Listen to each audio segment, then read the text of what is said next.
Namoni bato ebele bazozwa panique pona sorti ya Monsieur Claude Ibalanki. Te bokozwa panique te.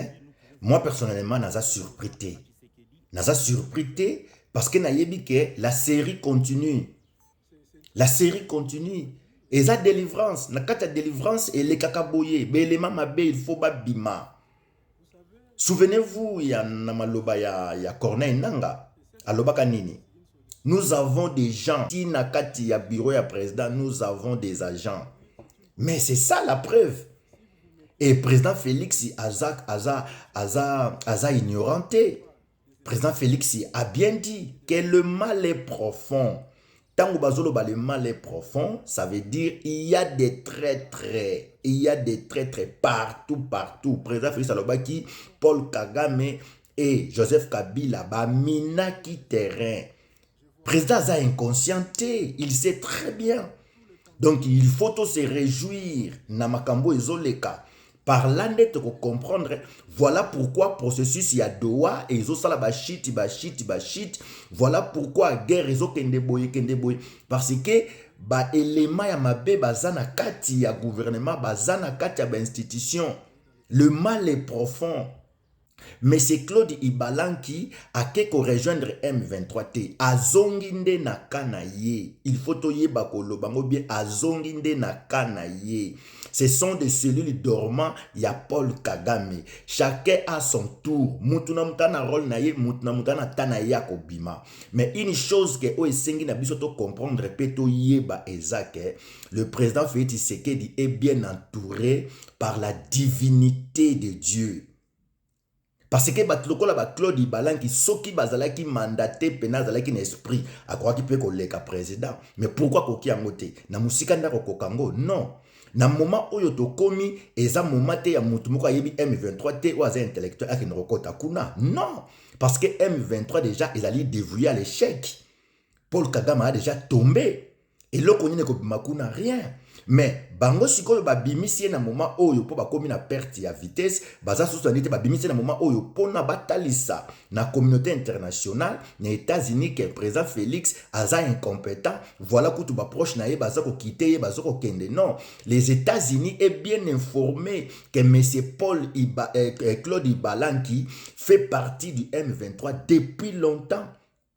Et puis c'est lui qui était à la tête, il y a M23 kwa na Kisasa, oh le kangama président Félix Tshisekedi na minoko batu, ke abengisa ki M23 na Kisasa, ye muto azala ki na projet wana, ye muta yaka na idée wana.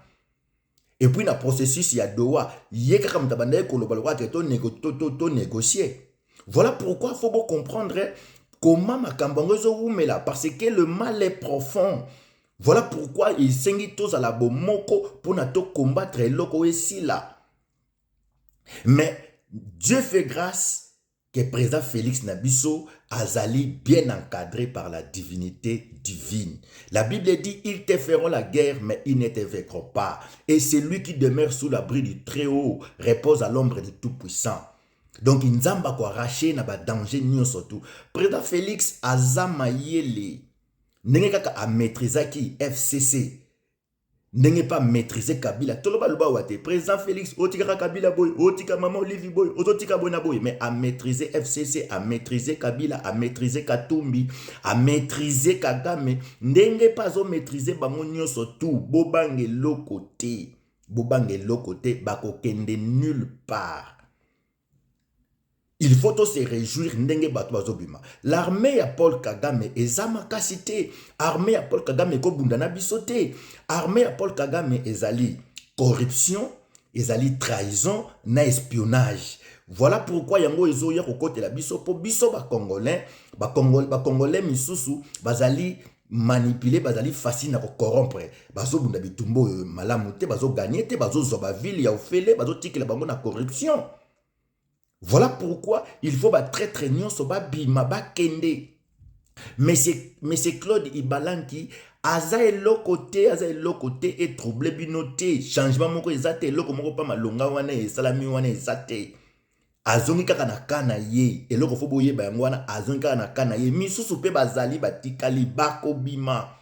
na miniti oyo eya lokola tozwi matiti ya milinga ya moto tokotisi na lidusu bisika bampuku bazali malgré tovandi na bango mais chaleur ekobimisa bango chaleur nde ekobenga na bango baza ebele ozomona ete ndenge aosa discours aza à l'aise parce que il faisait déjà partie na ka na bango ye moto azokoinforme bamakambo ebele mais soki azalaki très important pourquoi tokomi ti na niveau oyo ke Rwanda ekomi agenue malgré bango bazalaki pembeni ya Félix malgré bazoteka baplan nyonso tout mais comment tokomi jusqu'à point que non Rwanda ekomi agenue tala muta kosa bino te Judas était à côté de Jésus faisait des miracles Judas était là Jésus multipliait les pains Judas était là jusqu'à ce qu'il a vendu Jésus mais jusqu'à ce que Jésus a vaincu donc moi na nzambe to muto aza mayele to muto aza fort abanga kozana banguna pembeni te souvenez-vous président Félix alobe loko moko ngai na pesaka moto ta natalaka motu soki na comprendre yo esili ezali arme moko redoutable na bato ba sage ba mayele nga na kimaka ndoki te nga na kimaka moto mabete na kozana yo pona bike okosala nge loko te nazo comprendre yo jusqu'à ce que yo moko kokima okolemba. Donc ce que nous devons retenir na kati ya bakambo oyo absence to kozonga ya Claude Ibalanki na kana ye eza n'impact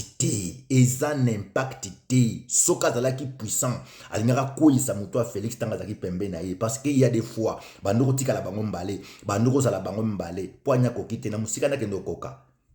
Donc il faut bien réfléchir. Bato bakoti M23 na sentiment ya le quoi ba Daniel Safu mais ba Henri Magité baza déjà kuna bananga te baza déjà kuna Claude Ibalanki aza déjà kuna donc président Félix azana ba stratégie oyo ye moko ayebi ninga zoka ngote parce que il y a une grâce une force divine ne pesaka ye ngai tango na talaka ye na yebi place tokosuka place tokokende. Mende na yosabino il faut beau se réjouir tango bozomo na batu bazo quitter bateau bazo zonga na kana bango ça veut dire que toza fort surtout la fort te alingaka tikala wana chaleur étouffement nde rejeté ba misusu pe bakozala rejeté et puis na minute okutu écoute vigilance c'est redoubler lisusu na nenga mokete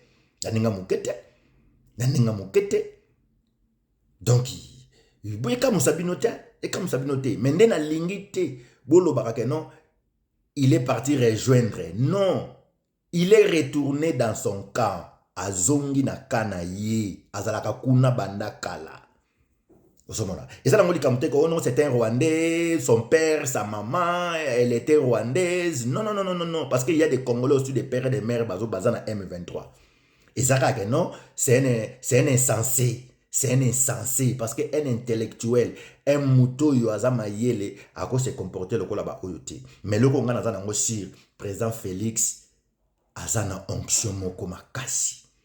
Azana stratégie moko makasi parce que aza entouré na grâce na divinité ya Nzambe. Ba olongete.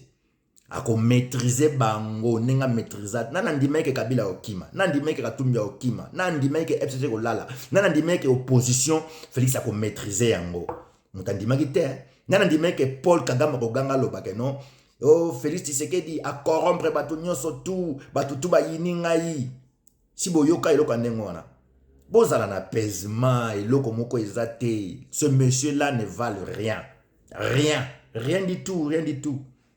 Président Félix, avec son gouvernement et notre armée, toza très fort. Diplomatie très fort. Donc, bozana bino calme.